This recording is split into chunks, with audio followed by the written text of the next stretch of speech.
Hi, I'm Ben Beatty, Chief Health Officer here at BGSU with our weekly health update.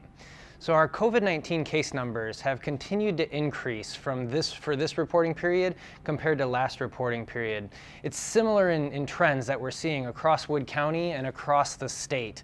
And we really want to look towards the upcoming Thanksgiving holiday and where we go virtual at the end of this fall semester. So we want everybody to do that as safely as possible. We've been regularly offering testing, rapid testing and PCR testing here on campus, and we're set to do that again here in Memorial Hall today. And so as we look towards the future, we really want everybody to plan for their safe transition home and spending time with your families.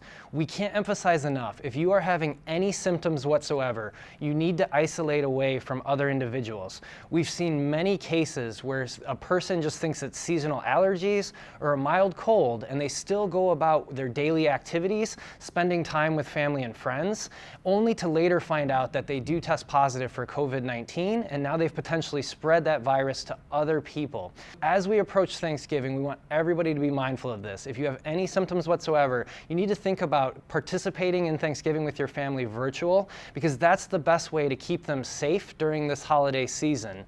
Next year, we'll be able to probably do Thanksgiving just like we're used to. We'll have vaccines and we'll have other treatment modalities that will make it a lot safer, but this is the year to be extra careful. And so we want you to continue to do that as we look towards the next coming months and the holidays. Thank you for all that you're doing to keep yourself and your family safe.